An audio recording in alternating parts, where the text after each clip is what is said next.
এই থিকনেসের উপর ভিত্তি করে আমরা এটাকে বিভিন্ন ফালিতে পরিণত করব। আমাদের প্রথমে নির্বাচন করতে হবে বাঁশ কি, আমরা কি জাত ব্যবহার করব। আমরা দুই ধরনের জাত ব্যবহার করি, একটা হচ্ছে বাইজা এবং একটা বোরাক। বাইজা এবং বোরাক ব্যবহার করার কারণ হচ্ছে এটার থিকনেসটা ভালো।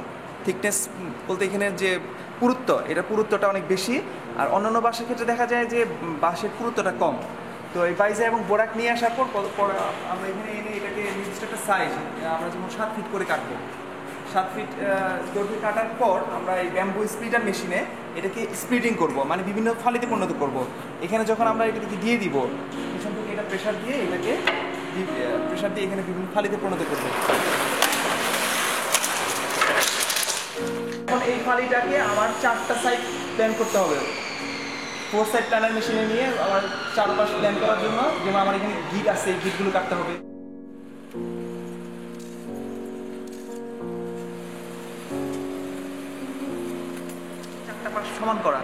চার পাশ সমান করার জন্য আমরা এই 4 সাইড প্ল্যানার মেশিন, মানে 4 পাশ সমান করার জন্য প্ল্যানিং মেশিনটা আমরা ব্যবহার করব। এখান দিয়ে আমরা ফালিটা দিয়ে দিব, গিট সহ, কিন্তু ফালিটা দিয়ে দিলে ওই পাশ দিয়ে এরকম 4 পাশ সমান হয়ে বের হবে। এইখানে চারপাশে এখানে ব্লেড আছে, উপরে নিচে ডানে বাঁয়ে 4 পাশে ব্লেড আছে। এখানে প্রত্যেকটা সাইডে দেখেন, উপরে নিচে ডানে বাঁয়ে প্রত্যেকটা সাইডে ব্লেড আছে। যখন এখান দিয়ে সে বের হবে 4 পাশ সমান হয়ে লাস্টে ফিনিশড প্রোডাক্ট হিসেবে বের হবে। আচ্ছা, এরপরে আমরা এটাকে আবার শুকাইতে দিব। এই জন্য আমরা জানি বাঁশ কিন্তু সহজেই ঘুণ ধরে ফাঙ্গাস দ্বারা আক্রান্ত হয়। আমরা যদি এটাকে কেমিক্যাল ট্রিটমেন্ট না করি তাহলে কিন্তু আমরা প্রোডাক্ট বানাতে পারবো না, বানাতে সেই ঘুণ দ্বারা আক্রান্ত হয়ে যাবে। আচ্ছা, এই জন্য আমরা এটাকে শুকাইতে দিব। যখন আমাদের এটা ময়েশ্চার 18 থেকে 20% হবে, তখন আমরা এটাকে কেমিক্যাল ট্রিটমেন্ট প্লান্টে নিব, বোরিক সলিউশনে। বোরিক এটা খুবই প্রচলিত নাম। আমরা কিন্তু বোরিক পাউডার দিয়ে কিন্তু ক্যারাম খেলি। আচ্ছা, বোরিক এবং বোরাক্স হচ্ছে সোহাগা, যেটা স্বর্ণকাটা ব্যবহার করে, এটা স্বর্ণে ব্যবহার করে। তো এই বোরিক সলিউশনে আমরা এটাকে 2 দিন ডুবাই রাখবো। বোরিকের যে শরবতটা, এটা আমরা 10% শরবত ব্যবহার করি। 10% বলতে 5 কেজি বোরাক, 5 কেজি বোরিক আর 90 কেজি পানি। তাহলে 5 কেজি বোরাক, 5 কেজি বোরিক, 90 কেজি পানি দিলে আমার 100 কেজি সলিউশন হইলো। এখন যদি কেউ 200 কেজি বানাতে চায়, তাহলে তাকে 10 কেজি বোরাক, 10 কেজি বোরিক এবং 180 কেজি পানি লাগবে, মানে 200 কেজির জন্য। তো এইভাবে আমরা আমাদের অনুপাতিক হারে আমরা বানাবো যে কী পরিমাণ আমাদের কেমিক্যালস লাগবে। আর এই মজার কথা হচ্ছে, এই কেমিক্যালগুলো শুধু বাঁশের জন্য না, কাঠের জন্য এগুলো প্রযোজ্য। যদি আমি এটা কাঠের মধ্যে দিই, তার আয়ুষ্কালও কিন্তু 4 থেকে 5 গুণ বৃদ্ধি পাবে। যদি আমার এটা ধরেন 10 বছর টিকে, তাহলে সেটা আমার 30 থেকে 40 বছর পর্যন্ত টিকবে। ঘুণ ধরে আক্রান্ত হবে না, ফাঙ্গাস দ্বারা আক্রান্ত হবে না। তো এইসব সলিউশনের মধ্যে আমরা যদি এটাকে 2 দিন ডুবাই রাখি, আমাদের এটা কেমিক্যাল ট্রিটমেন্ট হয়ে যায়। এটা আবার নিয়ে আবার শুকাবো। এটাকে তখন আমরা 8 থেকে 10% ময়েশ্চারে নিয়ে আসবো। নিয়ে আসার পর আমরা এখানে ইউরিয়া ফর্মালডিহাইড গ্লু, আমরা এটাকে সংক্ষেপে ইউএফ গ্লু বলি। ইউএফ গ্লু এবং হার্ডনার হিসেবে অ্যামোনিয়াম ক্লোরাইড, এই দুইটার মিশ্রণে আমরা হট প্রেসে দিব।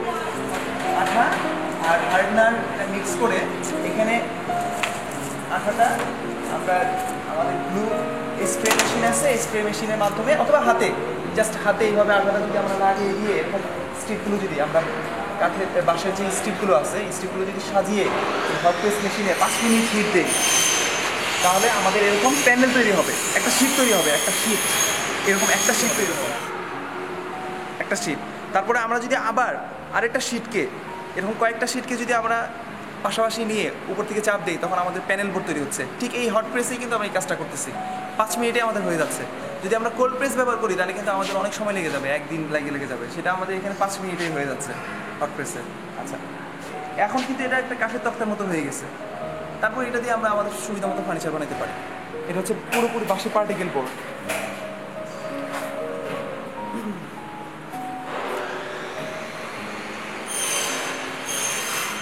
এটা হচ্ছে বাঁশের প্যানেল বোর্ডের মধ্যে গাছের ফার্নিচারের মধ্যে যেভাবে কাজ করা যায়, ডিজাইন করা যায়, ঠিক বাঁশের ফার্নিচারও একইভাবে ডিজাইন করা যায়, সম্ভব।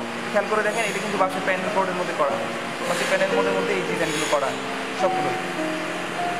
আচ্ছা, এইরকম এটা করতে কি পরিমাণ খরচ হতে পারে, এরকম একটা চেয়ার বাঁশের? আচ্ছা, এখানে খরচের ব্যাপারটা একটু মানে আমাদের এখানে খরচের ব্যাপারটা এখন অ্যাসেসমেন্ট করা হয় নাই। আমরা যেটা বলি যে সেগুনের সাথে যদি তুলনা করি, আমাদের হিসাবে সেগুনের 2/3 পড়বে। 2/3 কম নাকি বেশি? 2/3 মানে 2/3 পড়বে, মানে 3 ভাগের 2 ভাগ পড়বে। এর কারণ হচ্ছে বাঁশ কিন্তু এমনিতে সস্তা, কিন্তু বাঁশ আপনার এই পর্যন্ত আনতে কেমিক্যাল ট্রিটমেন্ট থেকে শুরু করে তার হট প্রেসের খরচ, সব খরচ মিলিয়ে কিন্তু আমাদের এই পর্যন্ত আসতে কিন্তু আমাদের খরচটা হয়ে যায়। কারণ আমি কাঠ এনে কাঠটাকে চেরাই করে কিন্তু আমি বানাতে পারতেছি, কিন্তু বাঁশটা কিন্তু আমি চেরাই করে করতে পারতেছি না। আমার কিন্তু আর অনেক কিছু কাজ আছে। আমাকে এটাকে স্প্লিটিং করতে হবে, ফোরসাইট প্ল্যানার মেশিনে দিতে হবে, কেমিক্যাল ট্রিটমেন্ট করতে হবে, গ্লু মিশিয়ে আঠা মিশিয়ে আমাকে এটাকে হট প্রেসে দিয়ে প্যানেল বোর্ড বানাইতে হবে। এই পর্যন্ত আসতে আমার খরচটা হয়ে যাচ্ছে। তো যে কারণে সেগুনের অর্ধেক অথবা 2/3 যেটাই বলেন। কারণ আমার কেন অর্ধেক বলা যায়, বাঁশ থেকে যে ওয়েস্টেজ, সেই ওয়েস্টেজ থেকে যদি আমি পার্টিকেল বোর্ড বানাতে পারি তাহলে কিন্তু আমার খরচ অর্ধেকে নেমে আসবে। আর আমি যদি শুধু প্যানেল বোর্ড বানাই তাহলে কিন্তু খরচ কিন্তু একটু বেড়ে যাবে। একটু ভালো। আচ্ছা, যেমন আমাদের দরজাটা দেখেন, পিছনে এটা হচ্ছে প্যানেল বোর্ড দিয়ে বানাইছি, বাঁশের সলিড প্যানেল বোর্ড। এইটা সলিড প্যানেল বোর্ড দিয়ে বানানো, এটাতে খরচ বেশি পড়ে গেছে।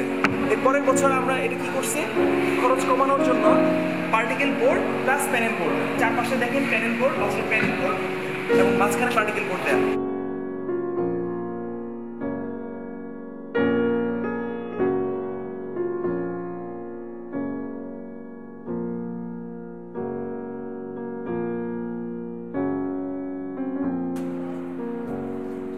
এই যে তার বাঁশের সিমেন্ট বন্ডেড পার্টিকেল বোর্ড কবলিত অঞ্চলে যেখানে আমরা টিনের শীটগুলো নষ্ট হয়ে যায়, এখানে আমরা ইউজ করতে পারি পার্টিশন হিসাবে, বা পার্টিশন দিয়ে ইউজ করতে পারি, বা ঘরের বেড়া দিতে পারি। ওরকম আমাদের একটা মডেল ঘর আছে, ফর্মালিটি ওটা ইনডোর ইউজ করা হয়। এখানে পার্টিকেল বোর্ডগুলো সিমেন্ট বাইন্ডার হলো একমাত্র ওয়ানলি সিমেন্ট, পোর্টল্যান্ড সিমেন্ট।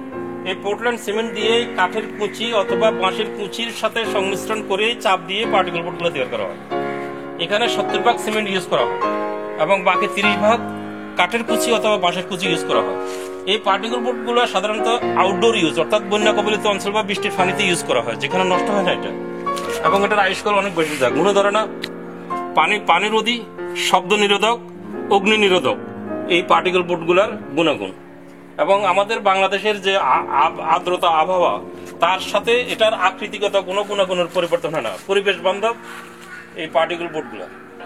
এখানে যে এই যে কাঠগুলো, এই বাঁশগুলো এমনি কিন্তু যদি ট্রিটমেন্ট করে না ইউজ করতাম তাহলে এটার আয়ুষ্কাল থাকতো 2 থেকে 3 বছর। ট্রিটমেন্ট করাতে এটার 7 থেকে 8 গুণ আয়ুষ্কাল বেড়ে গেছে।